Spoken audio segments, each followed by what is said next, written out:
Chapter 18. The young Anglo-Swiss evidently derived both pleasure and profit from the study of her mother tongue. In teaching her, I did not, of course, confine myself to the ordinary school routine. I made instruction in English a channel for instruction in literature. I prescribed to her a course of reading. She had a little selection of English classics, a few of which had been left her by her mother, and the others she had purchased with her own penny fee. I lent her some more modern works. All these she read with avidity, giving me, in writing, a clear summary of each work when she had perused it. Composition, too, she delighted in. Such occupation seemed the very breath of her nostrils, and soon her improved productions wrung from me the avowal that those qualities in her I had termed taste and fancy ought rather to have been denominated judgment and imagination. When I intimated so much, which I did as usual in dry and stinted phrase, I looked for the radiant and exulting smile my one word of eulogy had elicited before, but Frances colored. If she did smile, it was very softly and shyly, and instead of looking up to me with a conquering glance, her eyes rested on my hand, which, stretched over her shoulder, was writing some directions with a pencil on the margin of her book. "Well, are you pleased that I am satisfied with your progress?" I asked. "Yes," said she slowly, gently, the blush that had half subsided returning. "But I do not say enough, I suppose," I continued. "My praises are too cool." She made no answer, and I thought looked a little sad. I divined her thoughts, and should much have liked to have responded to them, had it been expedient so to do. She was not now very ambitious of my admiration, not eagerly desirous of dazzling me. A little affection, ever so little, pleased her better than all the panegyrics of the world. Feeling this, I stood a good while behind her, writing on the margin of her book, and I could hardly quit my station or relinquish my occupation. Something retained me bending there, my head very near hers, and my hand near hers too. But the margin of a copybook is not an illimitable space. So, doubtless, the directress thought, and she took occasion to walk past in order to ascertain by what art I prolonged so disproportionately the period necessary for filling it. I was obliged to go. Distasteful effort, to leave what we most prefer. Frances did not become pale or feeble in consequence of her sedentary employment. Perhaps the stimulus it communicated to her mind counterbalanced the inaction it imposed on her body. She changed, indeed, changed obviously and rapidly, but it was for the better. When I first saw her, her countenance was sunless, her complexion colorless. She looked like one who had no source of enjoyment, no store of bliss anywhere in the world. Now the cloud had passed from her mien, leaving space for the dawn of hope and interest. And those feelings rose like a clear morning, animating what had been depressed, tinting what had been pale. Her eyes, whose color I had not at first known, so dim were they with repressed tears, so shadowed with ceaseless dejection, now lit by a ray of sunshine that cheered her heart, revealed irises of bright hazel, irids large and beautiful, large and full, screened with long lashes, and the pupils instinct with fire. That look of wan emaciation, which anxiety or low spirits often communicates to a thoughtful thin face, rather long and round, having vanished from hers. A clearness of skin almost bloom, and a plumpness almost overweight, softened the decided lines of her features. Her figure shared in this beneficial change. It became rounder, and as the harmony of her form was complete, and her stature of the graceful middle height, one did not regret, or at least I did not regret, the absence of confirmed fullness, and contours was still slight, though compact, elegant, flexible. The exquisite turning of waist, wrist, hand, foot, and ankle satisfied completely my notions of symmetry, and allowed a lightness and freedom of movement which corresponded with my ideas of grace. Thus improved, thus wakened to life, Mademoiselle Henry began to take a new footing in the school. Her mental power, manifested gradually but steadily, ere long extorted recognition even from the envious, and when the young and healthy saw that she could smile brightly, converse gaily, move with vivacity and alertness, they acknowledged in her a sisterhood of youth and health, and tolerated her as of their kind accordingly. To speak truth, I watched this change much as a gardener watches the growth of a precious plant, and I contributed to it too, even as she said gardener contributes to the development of his favorite. To me, it was not difficult to discover how I could best foster my pupil, cherish her starved feelings, and induce the outward manifestation of that inward vigor which sunless drought and blighting blast had hitherto forbidden to expand. Constancy of attention, a kindness as mute as watchful, always standing by her, cloaked in the rough garb of austerity, and making its real nature known only by a rare glance of interest, or a cordial and gentle word, real respect masked with seeming imperiousness, directing, urging her actions, yet helping her too, and that with devoted care. These were the means I used, for these means best suited Frances's feelings, as susceptible as deep vibrating, her nature at once proud and shy. The benefits of my system became apparent also in her altered demeanor as a teacher. She now took her place amongst her pupils with an air of spirit and firmness which assured them at once that she meant to be obeyed, and obeyed she was. They felt they had lost their power over her. If any girl had rebelled, she would no longer have taken her rebellion to heart. She possessed a sort of comfort they could not drain, a pillar of support they could not overthrow. Formerly, when insulted, she wept. Now she smiled. The public reading of one of her homework sheets achieved the revelation of her talents to all and sundry. I remember the subject. It was an emigrant's letter to his friends at home. It opened with simplicity. Some natural and graphic touches disclosed to the reader the scene of virgin forest and great New World river, barren of sail and flag, amidst which the epistle was supposed to be indited. The difficulties and dangers that attend a settler's life were hinted at, and in the few words said on the subject, Mademoiselle Henry failed not to render audible the voice of resolve, patience, and endeavor.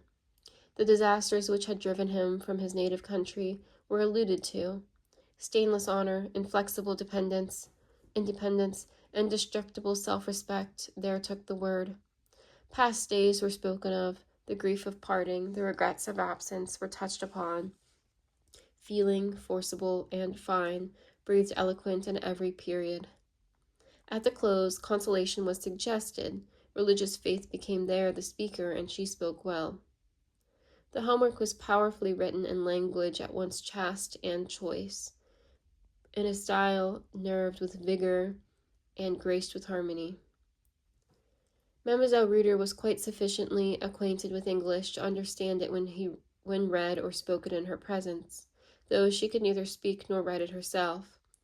During the perusal of this homework, she sat placidly, busy, her eyes and fingers occupied with the formation of her riviere, or open-work hem, round a cambric handkerchief. She said nothing, and her face and forehead, closed with a mask of purely negative expression, were as blank of comment as her lips. As neither surprise, pleasure, approbation, nor interest were evinced in her countenance, so no more were disdain, envy, annoyance, weariness. If that inscrutable mien said anything, it was simply this: the matter is too trite to excite an emotion or call forth an opinion. As soon as I had done, a hum rose. Several of the pupils, pressing round Mademoiselle Henry, began to beset her with compliments. The composed voice of the directress was now heard. Young ladies, such of you as have cloaks and umbrellas will hasten to return home before the shower becomes heavier. It was raining a little. The remainder will wait till the respective servants arrive to fetch them. And the school dispersed, for it was 4:00. Monsieur, a word, said Mademoiselle Reuter, stepping onto the estrade, and signifying by a movement of the hand that she wished me to relinquish for an instant the castor I had clutched. Mademoiselle, I am at your service. Monsieur, it is of course an excellent plan to encourage effort in young people by making conspicuous the progress of any particularly industrious pupil. But do you not think that in the present instance Mademoiselle Henry can hardly be considered as a concurrent with the other pupils? She is older than most of them, and has had advantages of an exclusive nature for acquiring a knowledge of English. On the other hand, her sphere of life is somewhat beneath theirs. Under these circumstances, a public distinction conferred upon Mademoiselle Henry may be the means of suggesting comparisons and exciting feelings such as would be far from advantageous to the individual forming their object. The interest I take in Mademoiselle Henry's real welfare makes me desirous of screening her from the annoyances of this sort. Besides, monsieur, as I have before hinted to you, the sentiment of her character has a somewhat marked preponderance in her character. Her self-esteem has a somewhat marked preponderance in her character. Celebrity has a tendency to foster this sentiment, and in her it should be rather repressed. She rather needs keeping down than bringing forward, and then I think, monsieur, it appears to me that ambition, literary ambition especially, is not a feeling to be cherished in the mind of a woman. Would not Mademoiselle Henry be much safer and happier if taught to believe that in the quiet discharge of social duties consists her real vocation, than if stimulated to aspire after applause and publicity? She may never marry. Scanty as are her resources, obscure as are her connections, uncertain as is her health, for I think her consumptive. Her mother died of that complaint. It is more than probable she never will. I do not see how she can rise to a position whence such a step would be impossible, but even in celibacy, it would be better for her to retain the character and habits of a respectable, decorous female. Indisputably, mademoiselle, was my answer. Your opinion admits of no doubt. And, fearful of the harangue being renewed, I retreated under cover of that cordial sentence of assent. At the date of a fortnight after the little incident noted above, I find it recorded in my diary that a hiatus occurred in Mademoiselle Henry's usually regular attendance in class. The first day or two I wondered at her absence, but did not like to ask an explanation of it. I thought indeed some chance word might be dropped which would afford me the information I wished to obtain, without my running the risk of exciting silly smiles and gossiping whispers by demanding it. But when a week passed, and the seat at the desk near the door still remained vacant, and when no allusion was made to the circumstance by any individual of the class, when, on the contrary, I found that all observed a marked silence on the point, I determined, at all costs, to break the ice of this silly reserve. I selected Sylvie as my informant because from her I knew I should at least get a sensible answer, unaccompanied by wriggle, titter, or other flourish of folly. "Where is Mademoiselle Henry?" I said one day as I returned an exercise book I had been examining. "She left, monsieur." "Left? And for how long? When will she return?" "She is gone forever, monsieur. She won't be back." "Ah," was my involuntary exclamation. Then, after a pause, "Are you quite sure, Sylvie?" "Yes, monsieur. Mademoiselle, the director, told us herself just 2 or 3 days ago." And I could peruse my inquiries no further. Time, place, and circumstances forbade my adding another word. I could neither comment on what had been said, nor demand further particulars. A question as to the reason of the teacher's departure, as to whether it had been voluntary or otherwise, was indeed on my lips, but I suppressed it. There were listeners all round. An hour after, and passing Sylvie in the corridor as she was putting on her bonnet, I stopped short and asked, "Sylvie, do you know Mademoiselle Henry's address? I have some books of hers," I added carelessly, "and I should wish to send them to her." "No, monsieur," replied Sylvie. "Perhaps Rosalie, the portress, will be able to give it to you." Rosalie's cabinet was just at hand. I stepped in and repeated the inquiry. Rosalie, a smart French grisette, looked up from her work with a knowing smile, precisely the sort of smile I had been so desirous to avoid exciting. Her answer was prepared. She knew nothing whatever of Mademoiselle Henry's address, had never known it. Turning from her with impatience, for I believed she lied and was hired to lie, I almost knocked down someone who had been standing at my back. It was the directress. My abrupt movement made her recoil 2 or 3 steps. I was obliged to apologize, which I did more concisely than politely.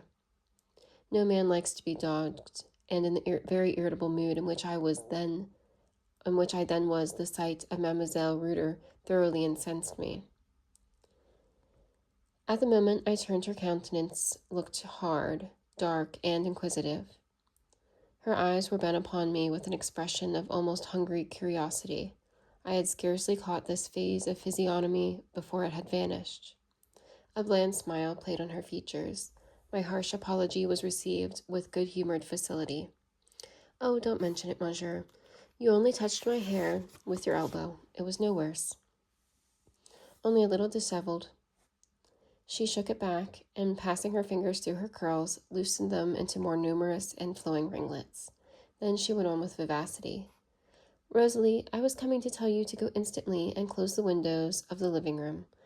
The wind is rising, and the muslin curtains will be covered with dust." Rosalie departed. Now, thought I, this will not do. Mademoiselle Reuter thinks her meanness in eavesdropping is screened by her art in devising a pretext, whereas the muslin curtains she speaks of are not more transparent than this same pretext. An impulse came over me to thrust the flimsy screen aside and confront her craft boldly with a word or two of plain truth. The roughshod foot treads most firmly on slippery ground, thought I. So I began. "Mademoiselle Henry has left your establishment. Has been dismissed, I presume?" "Ah, I wish to have a little conversation with you, monsieur," replied the directress with the most natural and affable air in the world. "But we cannot talk quietly here. Will monsieur step into the garden a minute?" And she preceded me, stepping out through the glass door I have before mentioned. "There," said she, when we had reached the center of the middle alley, and when the foliage of shrubs and trees, now in their summer pride, closing behind and around us, shut out the view of the house, and thus imparted a sense of seclusion even to this little plot of ground in the very core of a capital. There one feels quiet and free when there are only pear trees and rose bushes about one. I dare say you, like me, monsieur, are sometimes tired of being eternally in the midst of life, of having human faces always around you, human eyes always upon you, human voices always in your ear.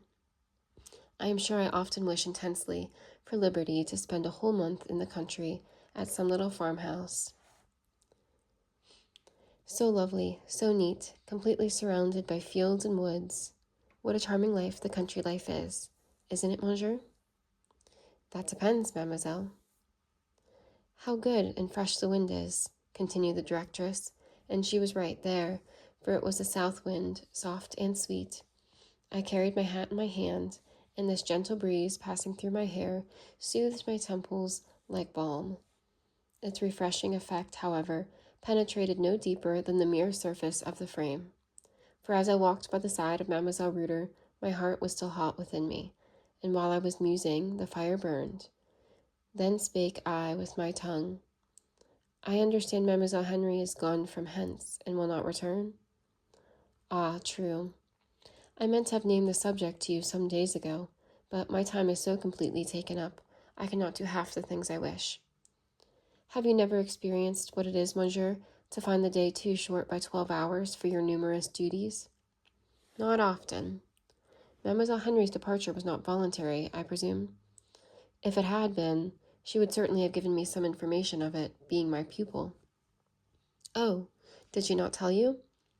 "That was strange. For my part, I never thought of adverting to the subject. When one has so many things to attend to, one is apt to forget the little incidents that are not of primary importance." "You consider Mademoiselle Henry's dismission, then, as a very insignificant event?" "Dismission?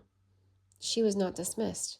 I can say with truth, monsieur, that since I became the head of this establishment, no teacher or master has ever been dismissed from it." "Yet some have left it, mademoiselle?" "Many. I found it necessary to change frequently. A change of instructors is often beneficial to the interests of a school. It gives life and variety to the proceedings. It amuses the pupils and suggests to the parents the idea of exertion and progress. Yet when are you tired of a professor or a teacher you scruple to dismiss them? No, no need to have recourse to such extreme measures, I assure you." "Come now, professor, let us sit down. I am going to give you a lesson in your own line of work. I wish I might write all she said to me in French. It loses sadly by being translated into English. We had now reached the garden chair. The directress sat down and signed to me to sit by her, but I only rested my knee on the seat and stood leaning my head and arm against the embowering branch of a huge laburnum, whose golden flowers, blent with the dusky green leaves of a lilac bush, formed a mixed arch of shade and sunshine over the retreat. Mademoiselle Reuter sat silent a moment. Some novel movements were evidently working in her mind, and they showed their nature on her astute brow. She was meditating some masterpiece of policy. Convinced by several months' experience that the affectation of virtues she did not possess was unavailing to ensnare me, aware that I had reached her real nature and would believe nothing of the character she gave out as being hers, she had determined at last to try a new key and see if the lock of my heart would yield to that. A little audacity, a word of truth, a glimpse of the real. Yes, I will try, was her inward resolve, and then her blue eyes glittered upon me. It did not flash. Nothing of flame ever kindled in its temperate gleam. Monsieur fears to sit by me? She inquired playfully. I have no wish to usurp Pelet's place, I answered, for I had got the habit of speaking to her bluntly. A habit begun in anger, but continued because I saw that, instead of offending her, it fascinated her. She cast down her eyes and drooped her eyelids.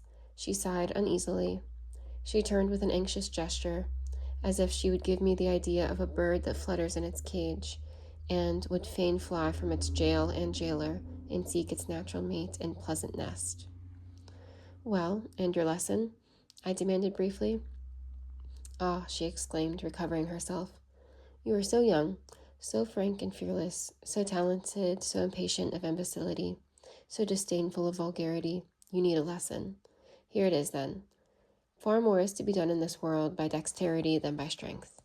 But perhaps you knew that before, for there is delicacy as well as power in your character, policy as well as pride. Go on, said I, and I could hardly help smiling. The flattery was so piquant, so finely seasoned. She caught the prohibited smile, though I passed my hand over my mouth to conceal it. And again she made room for me to sit beside her. I shook my head, though temptation penetrated to my senses at the moment, and once more I told her to go on. Well then, if ever you are at the head of a large establishment, dismiss nobody. To speak truth, monsieur, and to tell you, I will speak truth. I despise people who are always making rows, blustering, sending off one to the right and another to the left, urging and hurrying circumstances. I'll tell you what I like best to do, monsieur, shall I? She looked up again. She had compounded her glance well this time. Much archness, more deference, a spicy dash of coquetry, an unveiled consciousness of capacity. I nodded. She treated me like the great mogul, so I became the great mogul as far as she was concerned. I like, monsieur, to take my knitting in my hands and to sit down quietly in my chair. Circumstances defile past me. I watch their march. So long as they follow the course I wish, I say nothing and do nothing. I don't clap my hands and cry out, bravo, how lucky I am, to attract the attention and envy of my neighbors. I am merely passive, and when events fall out ill, when circumstances become adverse, I watch very vigilantly.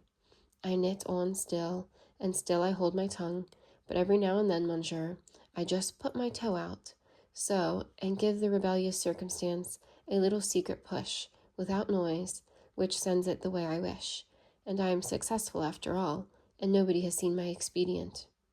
So when teachers or masters become troublesome and inefficient, when, in short, the interests of the school would suffer from their retaining their places, I mind my knitting. Events progress, circumstances glide past. I see one which, if pushed ever so little awry, will render untenable the post I wish to have vacated. The deed is done, the stumbling block removed, and no one saw me. I have not made an enemy. I am rid of an encumbrance. A moment since, and I had thought her alluring. This speech concluded, I looked on her with distaste. Just like you, was my cold answer, and in this way you have ousted Mademoiselle Henry. You wanted her office, therefore you rendered it intolerable to her? Not at all, monsieur. I was merely anxious about Mademoiselle Henry's health. No, your moral sight is clear and piercing, but there you have failed to discover the truth. I have always taken a real interest in Mademoiselle Henry's welfare. I did not like her going out in all weathers. I thought it would be more advantageous for her to obtain a permanent situation. Besides, I considered her now qualified to do something more than teach sewing. I reasoned with her, left the decision to herself, saw the correctness of my views, and adopted them. Excellent. And now, mademoiselle, you will have the goodness to give me her address? Her address? And a somber and stony change came over the mien of the directress. Her address. Ah, well, I wish I could oblige you, monsieur, but I cannot, and I will tell you why. Whenever I myself asked her for her address, she always evaded the inquiry. I may be wrong, but I thought her motive for doing so was a natural, though mistaken reluctance to introduce me to some, probably very poor abode. Her means were narrow, her origin obscure. She lived somewhere, doubtless, in the Basse Ville. I'll not lose sight of my best pupil yet, said I, though she were born of beggars and lodged in a cellar. For the rest, it is absurd to make a bugbear of her origin to me. I happen to know that she was a Swiss pastor's daughter, neither more nor less, and as to her narrow means, I care nothing for the poverty of her purse, so long as her heart overflows with affluence. Your sentiments are perfectly noble, monsieur, said the directress, affecting to suppress a yawn. Her sprightliness was now extinct, her temporary candor shut up. The little red-colored, piratical-looking pennon of audacity she had allowed to float a minute in the air was furled, and the broad, sober-hued flag of dissimulation again hung low over the citadel. I did not like her thus, so I cut short the face-to-face and departed.